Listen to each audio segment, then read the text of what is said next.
Let's go. Yo. Get up, nah, I ain't a quitter. Toss me the ball, I'm a really big hitter. Big picture, I'm a straight killer. Rising the song to the highest bidder. Got juice, got gas, I'ma move fast. New shoes, new tracks, like who's that? I'm new, come back, better than last. Yeah, it's a new me, never gonna look back. Never gonna look back. Cause damn, I was built to last. You move slow and I move fast. And that's facts.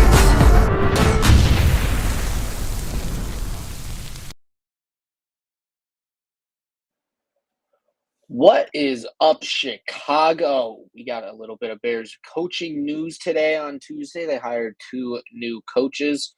Before we get into it, right here on the Chicago Sports Podcast, want everyone tuning in, leave a comment.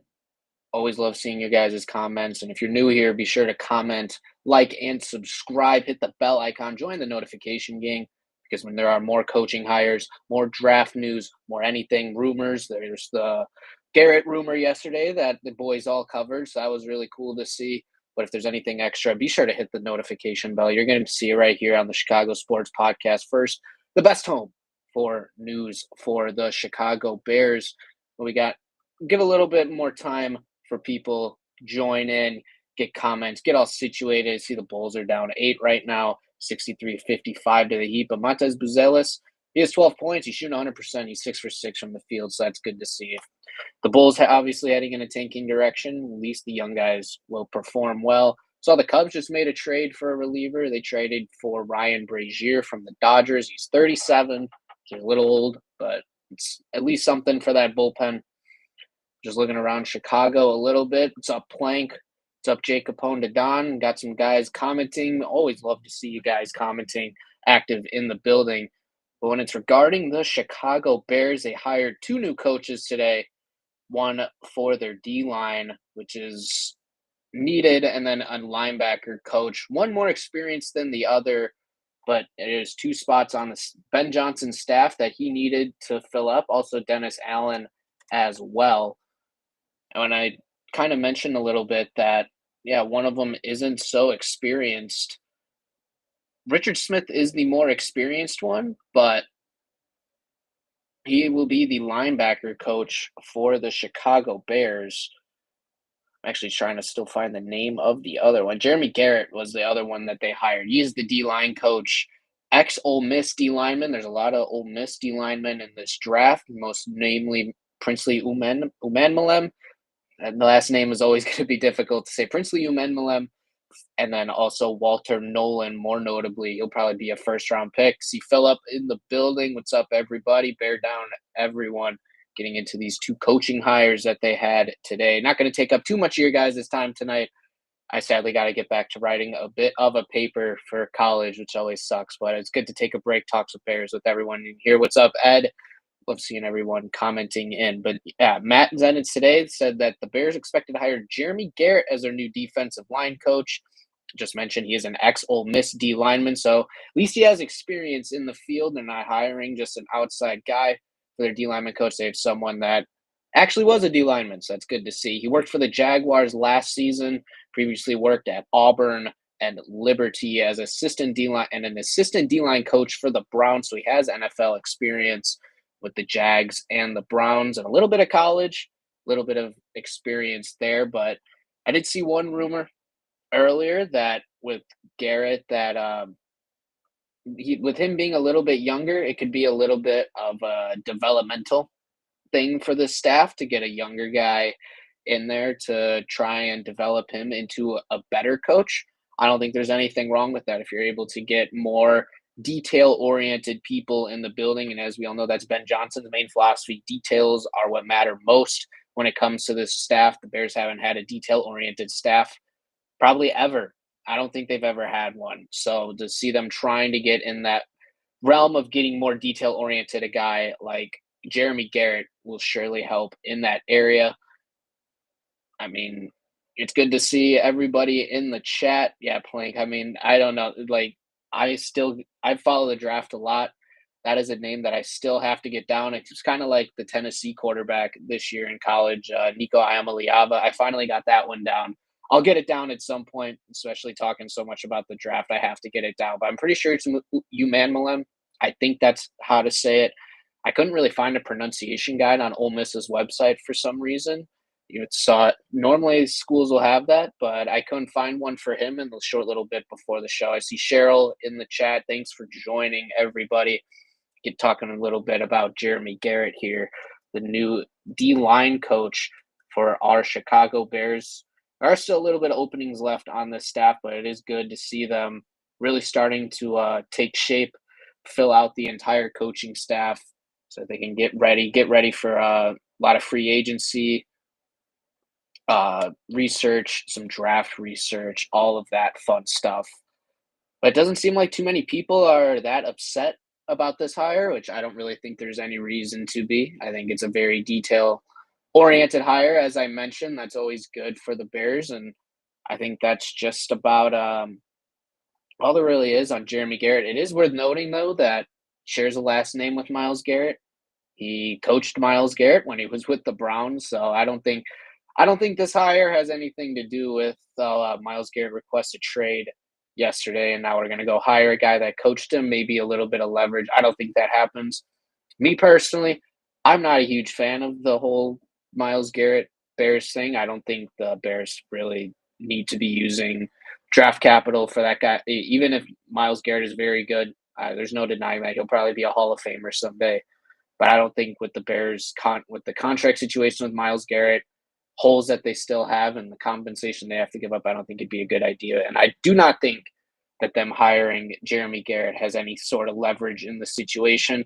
Although stranger things have happened, right? Stranger things have happened in the NFL. So nothing's exactly a guarantee. We'll just have to see with the whole Garrett situation.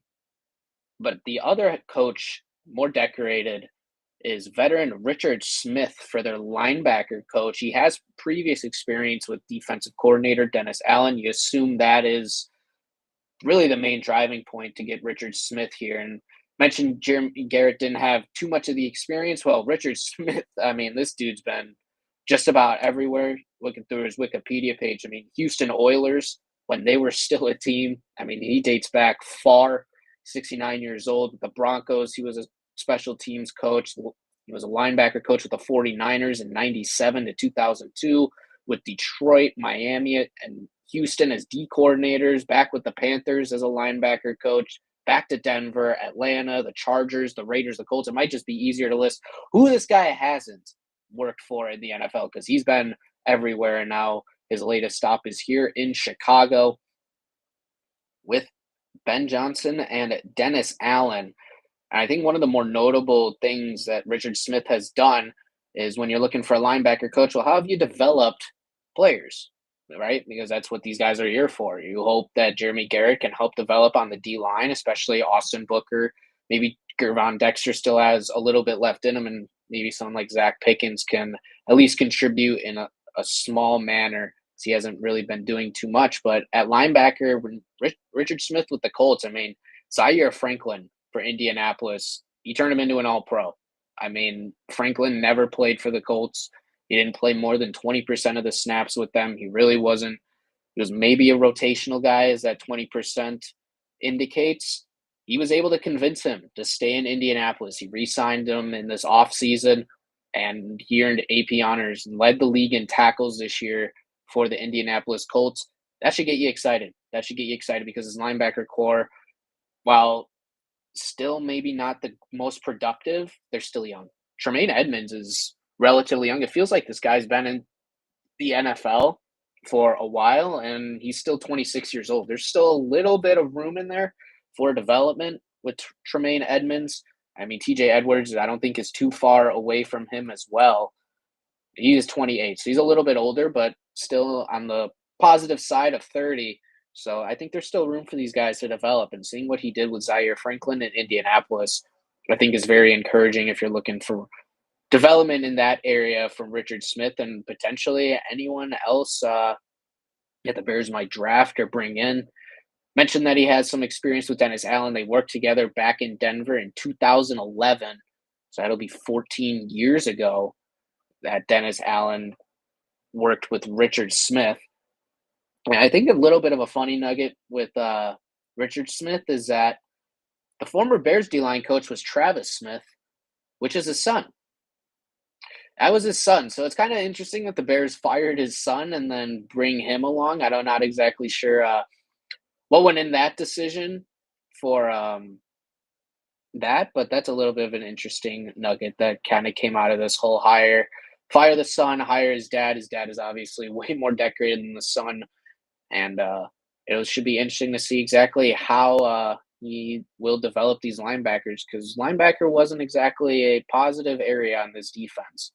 I know his polls, that was like his first couple moves as a GM, that he signed Edmonds, he signed Edwards kind of right out the gate in free agency in 2022. I thought last year they were pretty good, but this past, or 2 years ago, I guess now, that they were pretty good, but this past year, I didn't think they were anything too special. So to try and get a coach in here to try and develop those guys, I think is very important. Always be sure, keep the likes coming, keep the comments coming. Probably going to head into the chat here in just a little bit. There's not too much information on these guys, just some smaller assistant staffs, but it is worth noting that these guys are detail-oriented. It's a main focus of not just Ben Johnson, but also Dennis Allen. It is good to see that they are sticking to their word. They aren't just saying we're going to be detail-oriented, and then their decisions don't really echo that same sentiment. So it's good to see not really hypocrisy from these coaches when they're talking to the media and they're actually following through with what they're saying. So it's good to see from all these guys, and still who they're hiring. Still got some holes here to go, but I believe that they'll be filled here soonly. And I think one of the other things is experience and youth has mattered for this team. I mean, looking at just Declan Doyle at offensive coordinator, he's a young guy. I'd never heard of him. I'll admit that. I don't think really a lot of Bears fans had heard of Declan Doyle, but he's a young guy. He's detail-oriented, and I think the Bears are kind of betting on themselves here a little bit, where they're bringing in these experienced guys on the offensive and defensive staff to help develop some younger staff members, so that potentially any staff member that gets poached, they have a young guy that's already been developing, learning from the others, and that they can just kind of step right up into that next role. That's kind of, I think, what you're seeing with Jeremy Garrett here. Richard Smith, kind of the opposite. He's the guy that could be mentoring some of these younger staff members, developing them. Maybe not for a role with the Bears even. It could just be another team. But it is looking like the Bears are trying to bet on themselves here a little bit to develop some younger coaches while also bringing in some experience. Catch the Canuck, I see in here. Okay, what is going on? Just tuning in now. Just talking a little bit about the two guys that the Bears hired for their coaching staff today. They hired a veteran coach who's been around just about every NFL team at this point, and Richard Smith as their linebackers coach. He had experience with Dennis Allen in Denver in 2011. And the other coach that they hired is Jeremy Garrett.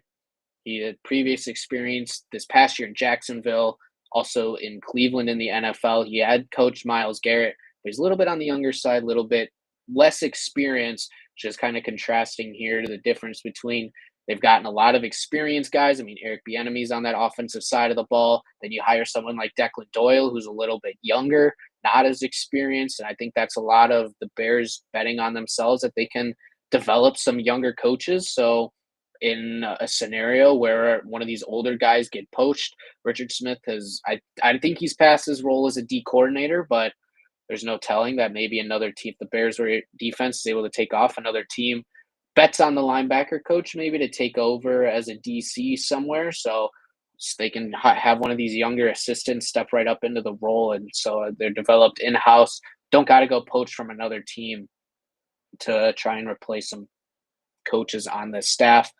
Montana Shy, I see what's up, man. Make sure to keep the comments coming, guys. Get through them here in a little bit. Doesn't have to be on coaches. I'll talk anything Bears here. Anything draft. I know the Myles Garrett thing was a little bit bigger yesterday. Don't got to touch on that too much. I kind of already said not exactly the biggest fan of potentially going after Myles Garrett. Just kind of based on what I'm seeing is what compensation would be needed. I think the Bears have other needs that need to be addressed before making a move like that, but would definitely be exciting if it were to happen. What's up, James? Appreciate it. Appreciate the kind words, my man. Appreciate it a lot. Yeah, I mean, this coaching staff is really starting to come around, really seeing these guys that Ben Johnson, Dennis Allen are filling out on their staff, and be interesting to see because one of the areas that the Bears could go in the draft, whether it be at 10, one of these early second round picks, is D line. I honestly think that's where they probably should go. There's a lot of guys at the top of the board. They're not going to be able to get Abdul Carter, which really stinks. He's going top 3 at worst. Really wish that he would have been able to maybe fall to the Bears, but he had a really good college football playoff, let alone regular season, and he won't be able to fall to the Bears. But there are some other guys. I think Mykel Williams, that would be a really fun one to see on this D line developed with new coach Jeremy Garrett.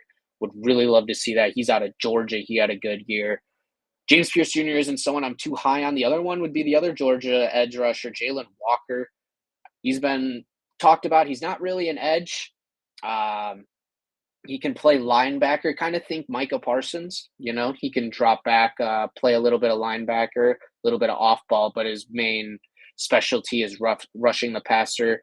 He could use a little bit of refinement. Would love to see Jeremy Garrett work with him. Maybe turn Jalen Walker or Mykel Williams into his own Myles Garrett, or even Trayvon Walker, who quietly had a really good season in Jacksonville, being coached by Jeremy Garrett. Trayvon Walker has been one of those guys that I think has fallen under the radar in the grand scheme of the NFL. He was a first overall pick just a couple of years ago, and he was always a developmental guy when he got drafted. There were question marks, and I don't think it helps that Aiden Hutchinson went right after him and probably would have won Defensive Player of the Year this year. But Trayvon Walker had a very quiet 10.5 sack season, 2 forced fumbles, he had 31 tackles. He has been developing on a very upward trajectory throughout his career in Jacksonville, and it looks to be getting even better. So to have someone there from that Jacksonville staff that saw him develop, I think is very key and necessary for a potential maybe draft pick at 10 there for the D-line. I also mentioned Walter Nolan,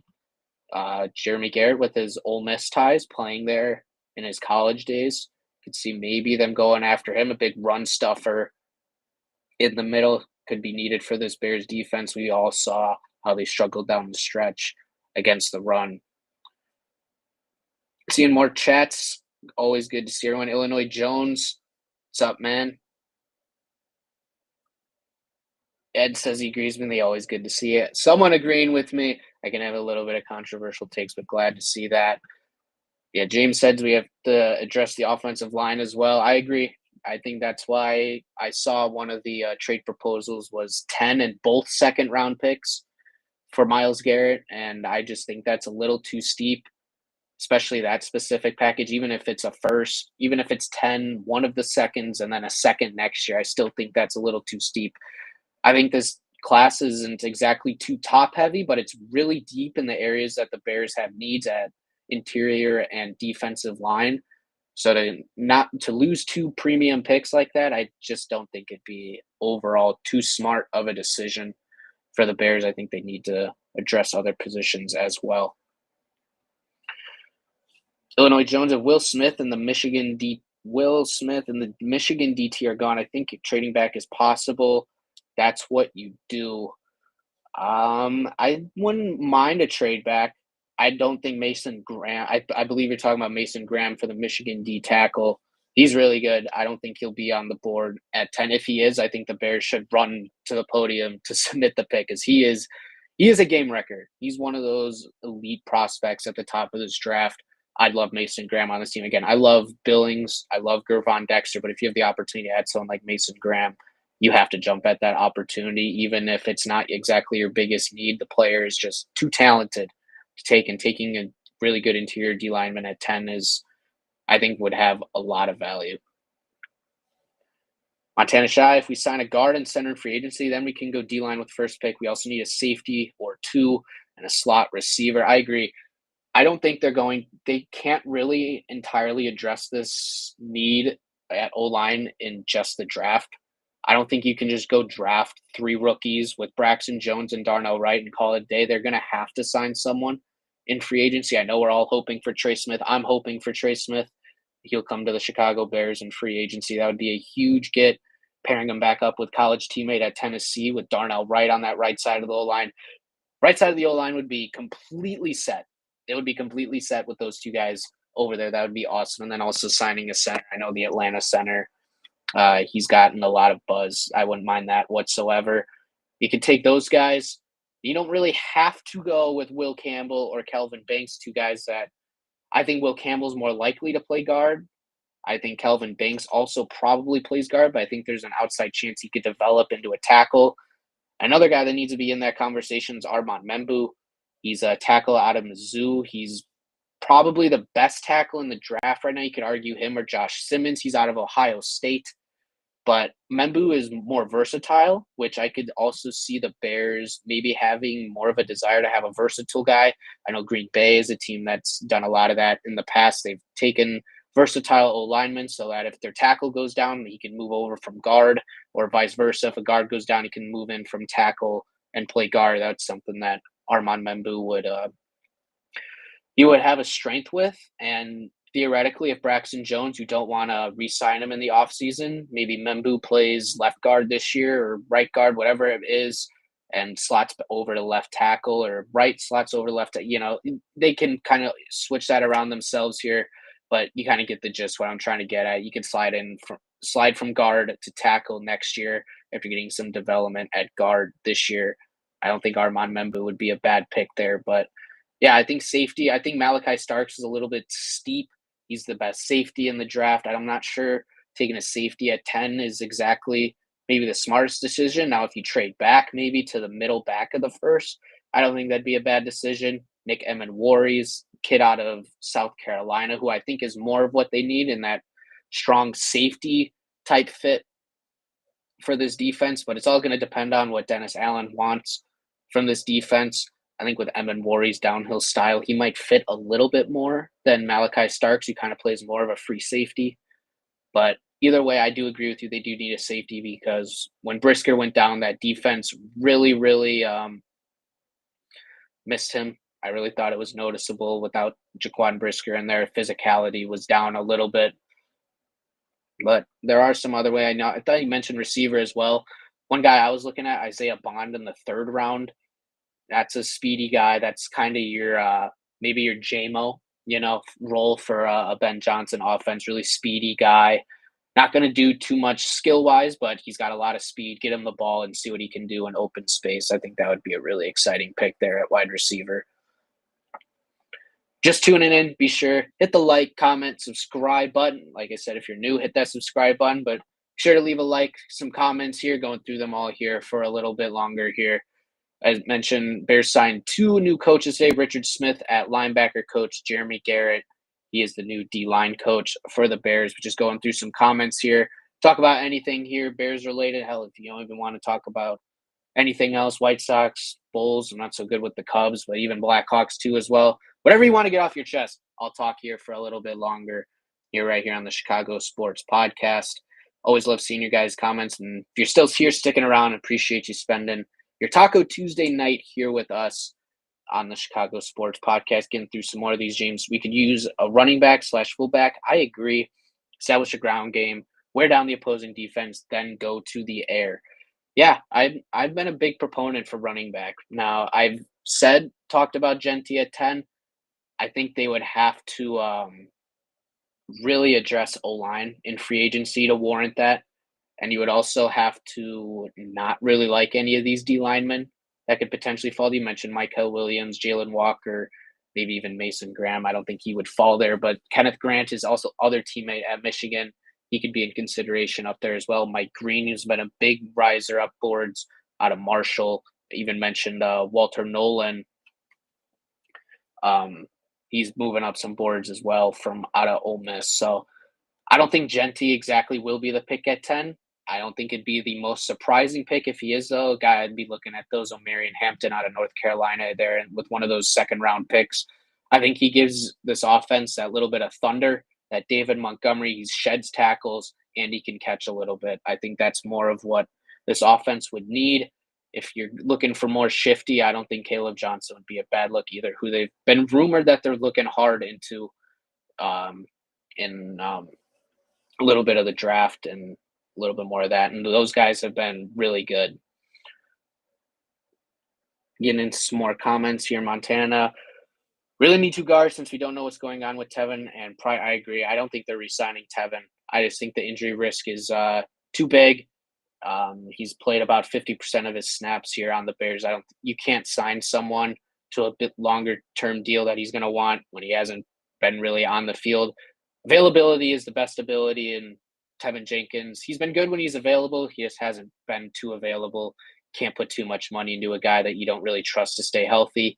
Again, Poles did it with Jalen Johnson, asked him to bet on himself, show that he can stay healthy. He did. He rewarded him with a big contract, and Jalen Johnson's paid him back with now a Pro Bowl and also an AP All-Pro mention.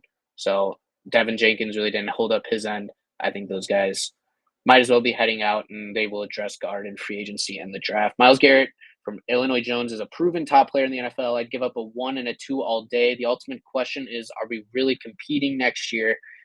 I guess we don't know that. I mean, it's kind of, will it come down to the staff here to decide that? And I think that would be the ultimate decision if they end up pulling the trigger on Myles Garrett, because that is truly a win now. Like, you believe your roster is very close to winning. I think it'd be a little risky with the first-time head coach. And I think it worked out with Khalil Mack. I know people point to that trade, and I do think that worked out. I don't think it was a bad trade whatsoever because of the season that followed and just overall how good Khalil Mack was with the Bears and how he transformed that defense. I don't think we can look back at that trade and say it's a bad thing, but it'll ultimately come down to the people in the building, them deciding exactly how close is this team. If they decide, it would shock me a lot, kind of like the Mac trade, but overall I'd probably be really excited. I'm just not sure right now it's exactly the smartest move, but depending on what they do in free agency, maybe we're looking at this team a little bit differently in about a month and a half, and that maybe they truly are an elite edge away from potentially being a Super Bowl contender. Like I said, keep the comments coming, guys. I'm loving this. I like Xavier Watts in the second. Yeah, Xavier Watts, I think, is one of those guys that they could be looking at as well in the second round. I don't think that'd be a bad name to be looking at. I think right now it might be a little steep there at the top of the first. He's kind of more of the back end projected second, but I still think that's definitely a position that they're going to have to look at. And at the end of the day, if they really like a prospect, I don't think reaching for your guy is exactly the worst thing ever. Yeah, looking at wide receiver, Bond and Tez Johnson. Tez Johnson is another guy that I think could be there. I just think Isaiah Bond's game is a little bit more polished than Tez Johnson. I also think another guy that could maybe get into that conversation a little bit you could be looking at is Xavier Restrepo. He had a really good Senior Bowl. I'm seeing like a 4th-round projection here on this website. I don't think that's exactly right. I think he's going to move more up into the second, maybe, or third at least, maybe even into the second round. I think he's going to look really good. He's going to be a slot guy in the NFL. Really good route runner. I could see him going Restrepo, but I do like Bond and Tez Johnson as well. Speaking of Blackhawks, I think they should play Artie since they called him up from Rockford. I did see that they called him up, and it's kind of just to give him a little bit of practice because he was injured during training camp, and he was missing those NHL practices in the preseason and before the season. So with the AHL, Rockford Hockey League, the affiliate of the Blackhawks being on All-Star break, they're not really doing anything right now. So called him up, get him some NHL experience. I do not think he's ready, though.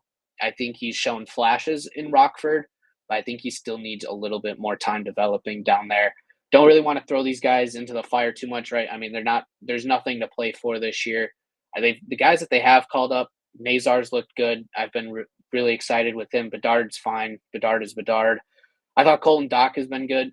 I don't know why they keep benching him. Nolan Allen's a defenseman that's been good. So a lot of these young guys that they're showing are coming up, but I think the important part is that these guys were ready when they were called up, especially Nazar. I mean, he was the point leader in the AHL when he got called up. So the Blackhawks are doing it right. They're being patient. They're waiting for these guys to show that they're ready. And I think it's possible Lev Shunov is ready toward the end of the year. You see a situation maybe like Frank Nazar last year, where he comes up for the last 3 or 4 games of the year, gets some experience, and then maybe starts off in Rockford next year and then gets called up when he's basically forcing himself in the lineup. But it would be exciting if he played. I just don't think he's ready. Ed's saying we need to draft a safety, but it's not a big enough need to use one or either of the twos, O-line, D-line. I agree with you, Ed, a little bit here. I don't think it's a big enough need, especially when you're looking at the O-line, D-line, just kind of how big of needs those guys are. Um, yeah, it would be hard to sell this team or this fan base on drafting a safety there, but overall, I'm with you. O-line, D-line in those first 2 rounds. I mean, I think you could look at running back, especially in that second round. The only running back you can consider at 10 is Ashton Gentine. You might even be able to trade back and get him. Like, there's been some mocks saying he goes at 6 to Oakland or Las Vegas now, the Raiders, some to the Bears, still to the Cowboys, but even some where he falls all the way back to 20 with Denver and even Los Angeles, the Chargers. So his ADP is a little bit all over the place right now due to the value of running back in the NFL. That's the only guy I'd consider there. But yeah, I do agree. O-line, D-line. If you end up going Will Campbell and maybe Princely Umenmalem and Tyler Booker are your first 3 picks, just throwing some names out there. I don't think too many people would be upset with that.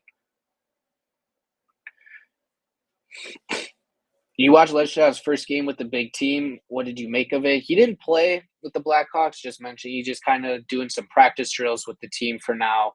But I did see that he did have a good practice with them. And I have seen like his recent games down in Rockford. He's been getting more comfortable. I think his defense just needs a little bit more polishing. But if there's one thing that Blackhawks fans should be confident with is that their defensive development staff has been awesome. I mean, Alex Vlasic 2 years ago was a nobody, and now he's signed to a 6-year contract in this past offseason. Truly looks like a first-line shutdown D-man for years to come for the Blackhawks. Nolan Allen, he's been really good this year. Louis Crevier is another guy that they just keep funneling these D linemen up, and they keep looking good. There really doesn't seem to be a need for your TJ Brody's and your Alec Martinez anymore when these guys are playing well. It's a little bit frustrating that the coaching staff will bench these young guys that have been pretty good. And for the veterans, I think that's a little bit frustrating. But hopefully Lev Shinav's up soon. I think that'd be really exciting for this fan base to see your number 2 pick from last year come up, play a little bit. I think it'll be at the end of the year, though, if it happens at all this year. But I do think he'll be up at the very latest early next year. Saggerty is looking. I actually think you probably mean Landon Slaggert. Yeah, he's been really good. Like, he came up for a little bit toward the end of last year. I think he only had a couple points, but his speed and burst, it reminds me a lot of a Brandon Saad from the Blackhawks' really good years. You know, a guy that'll forecheck, he'll pressure the puck, and turn some pucks over. I mean, we saw it off the first draw. 7 seconds in, he's racing down in the offensive zone and scores fast. He scored a couple other goals like that so far. He's a really good quick forechecker, and if he ends up being a middle 6 line mate for Blackhawks, even if he's a 4th line speed guy, I mean, NHLers are really hard to come by. Not everyone's going to be a Connor Bedard. You got to just be settling for guys that'll maybe give you a forecheck like that. I mean, that's still a valuable asset for the hockey team, and I agree with you. He's looked really great. 90-20 Bears, people sleeping on Kevin Byard. I agree, good player. He was graded really high by PFF this past year. He's really underrated signing for Ryan Poles, and that's just kind of feels like the business in football is people will echo what you did wrong more than what you did right. And no one's talking about Kevin Byard because I think he's been good, and there hasn't been a reason to get mad about it.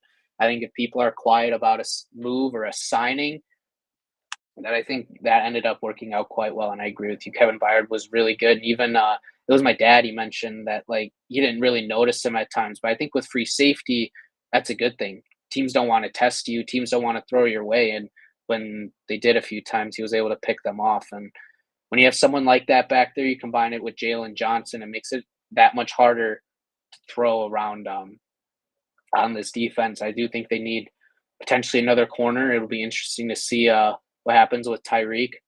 I do give him a little bit of a shot to develop, find his footing, because at the end of 2023, he was really good. His first half of 2023, his rookie year, not so good, but you saw development from a rookie into looking like a legit cornerback too. I thought his start of the year this year was good, and it just kind of seemed like after the Hail Mary debacle, he just wasn't the same. I don't know if he just needs a reset in the offseason, just new people around him, which he's getting with his coaching staff to really find himself again. But I do think the potential's there, though, with Tyreek. But if it's not, I do think that could be a weakness if they don't end up signing another corner or drafting a corner. Could get a little dicey at that corner 2 spot. DT Honeybear, I see you're new in the chat. Thank you. Appreciate the kind words. Always love seeing new people in the chat. If you are new, be sure to hit the subscribe button. If you're not new and just tuning in, just talking a little bit. All of Chicago here, covered the Bears' new coaching hires with Richard Smith, the new linebackers coach, and Jeremy Garrett, the new D-line coach, a little bit earlier. Both guys one guy bringing a lot of experience in Richard Smith. One of the other guys, not so much experience, but that seems to be a bit of a theme with the Bears, that they think they can develop some of these lesser experienced guys with the more experienced guys around them. Or Cheryl here, Heat 79, Bulls 78. That's a little bit impressive that they're keeping with it, given that it seems like this is a team tanking. But thank you for the update, Cheryl. Very much appreciated. Illinois Jones, I think bottom 6, but seems solid. Yeah, probably for Slager. Yeah, I think that probably sounds about right. But again, with how bad the Hawks are offensively right now, any sort of production and speed and just tools that you see from these guys coming up, very good to see. And Slaggert's one of the few. You got a little bit in that, and Reichel, with those two guys kind of really will blister off toward pucks and really show off their speed. Slager's been able to make it seem like he's producing a little bit more. Hopefully Reichel's able to find his footing soon too. George Chalice says, Ghost, welcome. This is the first time I've seen your comment. Thanks for joining us tonight. I'm proud of the Bears. Honestly, it's not something I expected to say either, but I kind of agree with you. This isn't really the Bears that we've been used to. I do think that a lot of that belongs to Kevin Warren, him coming in, really changing a lot of what's going on with this Bears organization. He's got them looking like a serious organization for the first time really since McCaskey's taken over, which I think is really impressive. Link Twin Bears, what grade would you give Ryan Poles overall?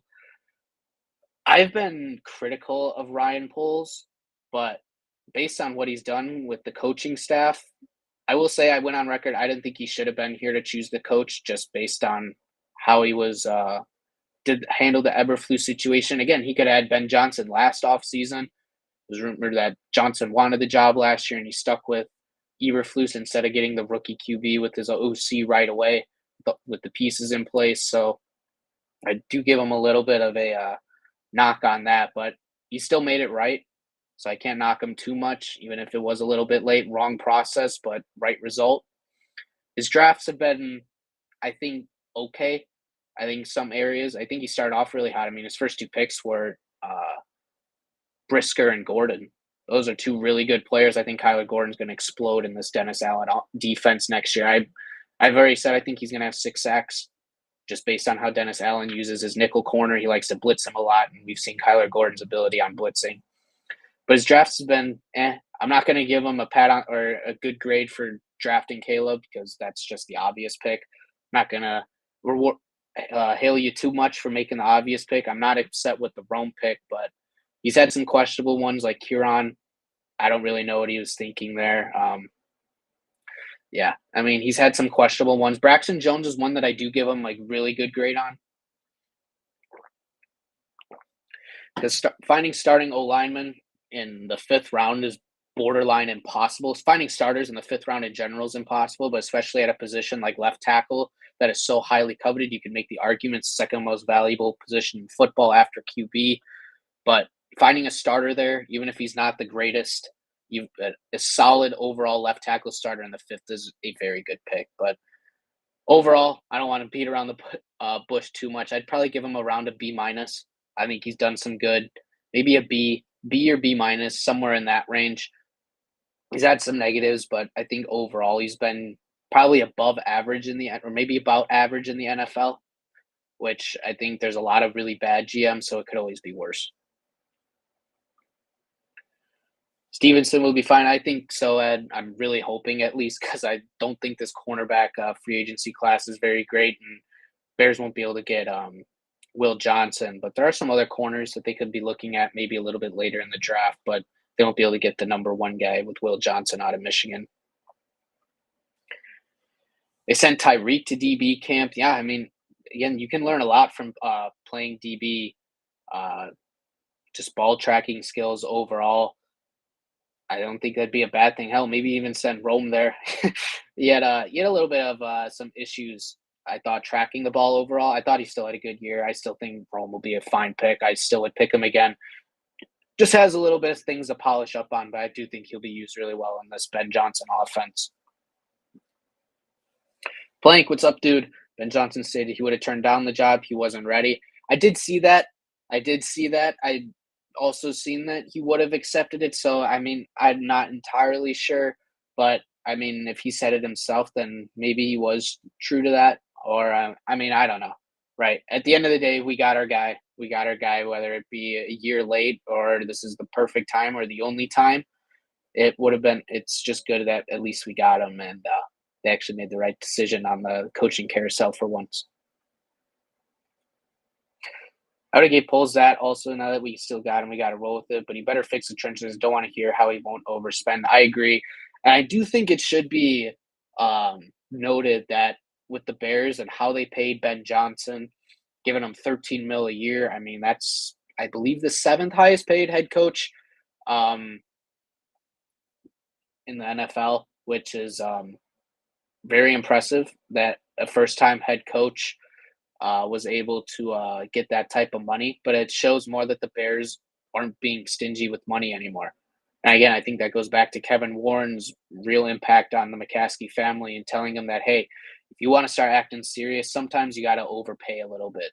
Especially when Matt Eberflus was making $6 million a year, taking that big increase. And Kevin Warren did go on record saying that I forget. I think it was right after the Ben Johnson hire that he was didn't want to look back at these years with the Bears and have someone on the staff come up to him and be like, "Man, if we just had this guy or if we had this player, we would have won it all." He doesn't want that to happen. He wants everyone to have everyone that they can. Obviously, sometimes that's not exactly 100% realistic, but if it's possible, and again, the Bears really love Trey Smith, and he truly becomes an unrestricted free agent, hits the open market, Ben Johnson and Ryan Poles say, we need this guy. I don't think they're going to hesitate to be the biggest bidder just based on kind of how Kevin Warren's mindset was in that interview. And I do like to see that this is a Chicago Bears team acting like a real serious team. Like, you want your guy, you go get him. They did that with Ben Johnson. Now it's time to see if they do that with these players in free agency. And if they are, they can build a team really quickly. Only Jones Poles made more bad picks and good, no question. Thankfully, he hasn't missed in the first or second. I agree. I mean, that's kind of feels like the opposite of Ryan Pace, right? Ryan Pace couldn't hit in the first or second round, but we find gems afterward, where Ryan Poles feels like the opposite. His first and second round picks have been pretty good, and then kind of after that, especially the third round has been abysmal. Zach Pickens, Kieran, most notably. I think Kieran can still develop, but as of right now, it's obviously not looking too good. But yeah, it's just a little interesting. That's why it's hard to hit. No GM's going to hit on all your picks, obviously. But when you look at someone like Howie Roseman in this past draft for the Eagles and how they hit on what feels like every single pick in their draft with Mitchell and DeJean, and it kind of just completely transformed their defense, and now they're in the Super Bowl. It feels like you need a draft like that. And it doesn't have to be this year. It could be next year maybe where the Bears nail a draft. But it feels like all these teams that succeed nail a draft, or if you're the Chiefs, you just have one of the best QBs ever. But if you're not going to get a Patrick Mahomes, which I really like Caleb, but it's just hard to put that expectation on him. It kind of feels like at some point you just have to nail a draft. And right now, I can't exactly say I'm too confident with Ryan Poles, but maybe with Ben Johnson working with him side by side, something will happen. I'm still a fan of former Chicago Bears players. Is that okay? Yeah, absolutely, dude. Absolutely. I mean, I was thinking about Ben Johnson with the Jordan Howard and Tariq Cohen backfield a little bit earlier today. I mean, we talk about Jahmyr Gibbs and David Montgomery being thunder and lightning. I mean, there's your true thunder and lightning right there with Jordan Howard, and your lightning with Tariq Cohen. I think that would be a really fun hypothetical backfield to put with Ben Johnson, what he did with Gibbs and Montgomery. I can only imagine what he'd do with those two guys, man. But yeah, absolutely not a bad thing at all. I think that's the fan in all of us. We still love all our former players. I mean, I love any really former Chicago player.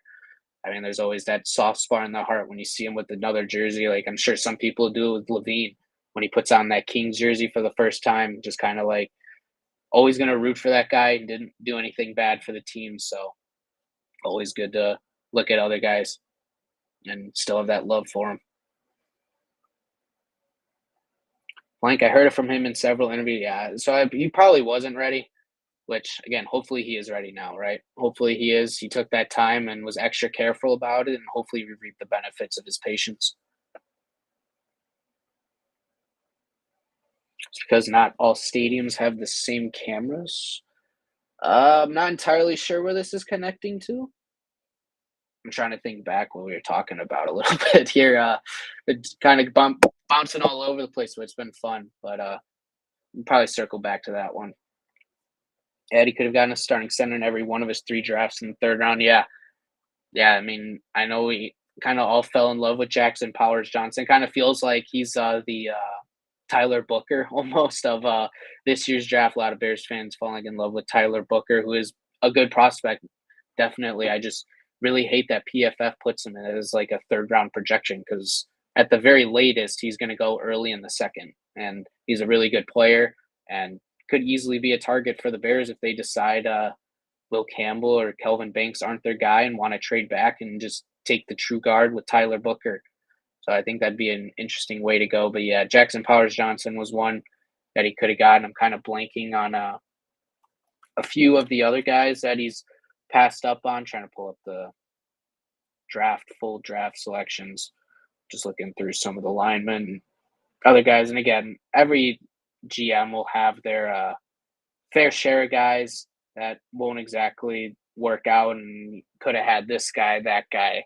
Not everyone's going to be perfect, but overall, you still wish to see a little bit better from him. Yeah, I think it's probably maybe actually, I'm not so sure about John Michael Schmitz, but maybe even Drew Scruggs in that 2023 class.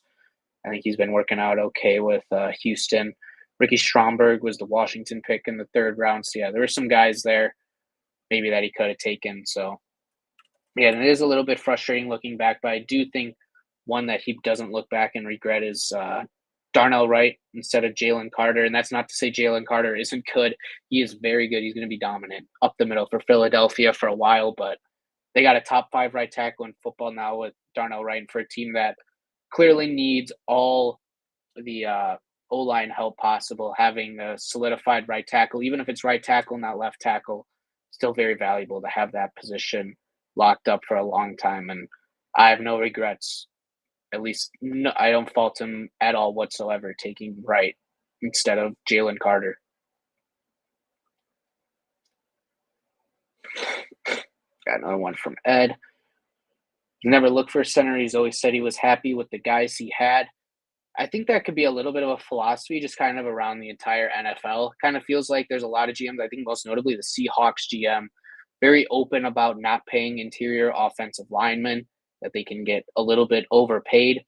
I do think it's a little bit different of a situation, though, because they have Geno Smith under such a large contract where the Bears now, with Caleb on a rookie contract, that they have all this money. I mean, they're going to be top 5 in cap space this year. You have this money.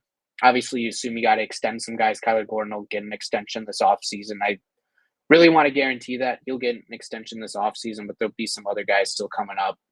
Like even in a couple of years, you still got to have some space, obviously, to hopefully re-sign Caleb, Rome, some other guys maybe even as well still to come. I mean, Darnell Wright will get his extension too. Maybe even need Braxton Jones eligible for a extension. But yeah, I think some of that is philosophy amongst the NFL. And when the Bears didn't have a solidified quarterback, it's kind of hard to invest a lot in the interior of the O-line, at least money-wise. I still think you could do it with draft picks, which he still kind of didn't do. So if that's the fault, I agree 100% there. But when it comes to money, I think you got to wait till you get your franchise QB. And so talking about free agency, not talking about free agency much draft, yeah. And I think it's something that hopefully he's learned from. I mean, I think the Bears have been doing a lot of looking in the mirror lately, reflecting on their actions kind of as a whole franchise and past drafts. And it kind of seems like they're starting to amend those wrongs. Like, kind of seems like they're going in the right process of things. That's why when you look back on it and look at how many candidates they interviewed, and comes out Ben Johnson was the one basically the entire time. No one really talks about that the Chargers did the exact same thing last offseason. They brought in all these guys to interview, but at the same time, Harbaugh was their number one the entire time, and they ended up hiring him. It just wasn't so much of a Patriots process where they brought in their two Rooney guys, talked to Ben Johnson, Mike Vrabel, and then hired Vrabel. They did a fully thought out search, and it's not just that they weren't hiring these guys for head coaches. Down the road, these guys can be considered for any sort of position on the staff. Like, they weren't just interviewing for a head coaching job. That's what it's labeled as, but they're also interviewing for other parts of coaching staff in the future, especially someone like Eddie George, who doesn't have any NFL experience. I mean, who knows? Maybe down the line he gets hired as a running back coach, right? And it's traced back to that interview. It's also an opportunity for these guys to network within the Bears organization and maybe get a job either with them or with someone else. So I do think the process there was good, and hopefully they're learning from these mistakes. And one of those mistakes is the interior lack of focus on the interior O linemen, because they've drafted some linemen. I mean, Jones has worked out, Wright's worked out, but look at someone like Huron and you scratch your head a little bit, right? So hopefully they, like I said, learn their lesson. They look at these guys really heavily in the top of the first and even early second guys and really nail one of them. Looks to be about 37 tuned in on Twitter. Thanks for joining, everyone. Back at 7 right now on YouTube.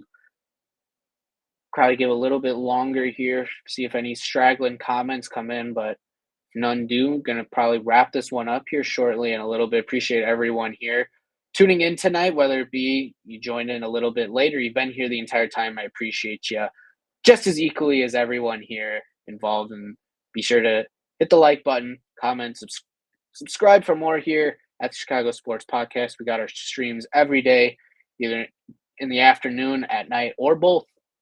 I think Trax mentioned he might be taking a little bit of a break this week, so won't be maybe seeing a little bit too much of Trax, but we got his back here at the Chicago Sports Podcast. We'll be getting all those streams out, all the news as it comes out, whether it be coaching hires, any other good superstars request a trade. We'll have our thoughts here on whether the Bears should go after them. I'm not sure anyone on the level of Myles Garrett will become available, but if they do, I did see Cooper Kupp also requested one last night. I don't think the Bears look at that whatsoever. It's basically just Keenan Allen 2.0, and if the talk's been about not re-signing Keenan Allen, I don't think you go out there and give up an asset for Cooper Kupp, who's had a production fell off a lot in that season. Now, maybe that could be a little bit due to Puka Nacua being a really, really good football player, but overall, I think they're going to look for more youth, more speed. Thinking, like I said, Isaiah Bond, Tez Johnson in the draft. I think that's kind of more of the route that they go. Appreciate the kind word, Ed. Yeah, I mean, I got to get back to it. I'm not really dating anyone, so been really busy with school, doing a lot of outside extracurricular stuff. I don't got time for that right now. I mean, they weren't lying when they say college is busy, because I got my head off of here in a little bit, and I got to go write a paper for a class tomorrow, and then up at 8 a.m. again for 4 classes tomorrow. So, yeah, school's been a little busy here, but I love it here at Mizzou. It's been a lot of fun, especially when you have a good football team like they've had, and their basketball team has really been even better this year. Yeah, big game tomorrow at Tennessee. That'll be fun to watch. So, be rooting those guys on. But, yeah, it's been a lot of fun here, and especially coming into college with how bad Mizzou sports were, it wasn't exactly something to look forward to. And they've pleasantly surprised with now back-to-back 10-win seasons in football. Basketball last year was awful, but the year before they won their first tournament game. And last time they won a tournament game before that, it was before Patrick Kane scored the game-winning Stanley Cup goal in 2010. So it was damn near over a decade, about 12 years between those. So it's been really fun here with that. And this year, hopefully, they got an even better team. Hopefully, they'll make a deeper run this year in the tournament. But appreciate the kind words, Ed. James, I think we should aggressively pursue Myles Garrett. I think if the price is right, I wouldn't mind it.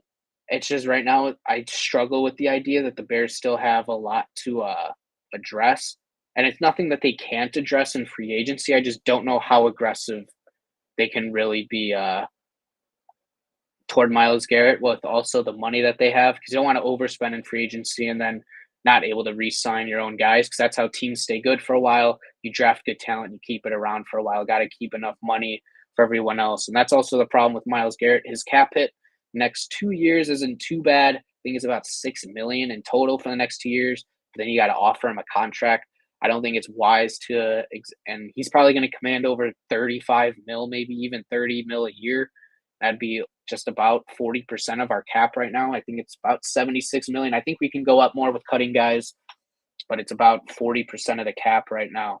That'd be a lot to give up, and especially if he's only going to be here.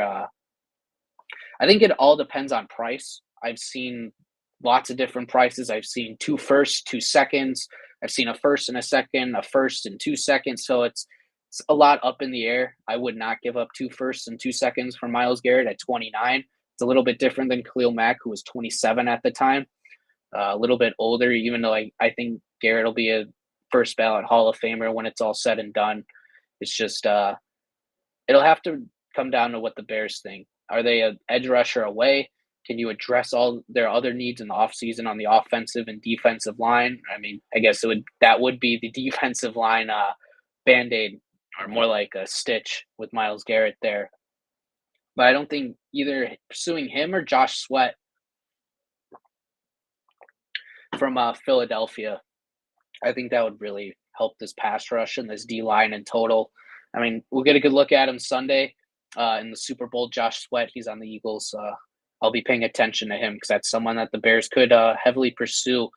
Sign Trey Smith, sign Josh Sweat, go sign a center, and I think that's a pretty good free agency class, and then fill in the holes in the draft. I think that'd be a really good offseason.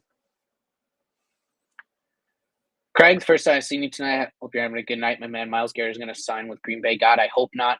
That would be the worst. That would be probably worse for me seeing that notification than any Mavericks fan seeing Luka got traded away. That's kind of what that would feel like for me. That would be awful for all Bears fans in the entire NFC North. So yeah, if the Bears can't get Myles Garrett, hopefully he stays far out of the division. Don't want to see any of him on any of those other teams' colors. I think that'll just about do it here tonight for me on the Chicago Sports Podcast. Glad I can be here with everyone here tonight. Appreciate every single one of you guys commenting.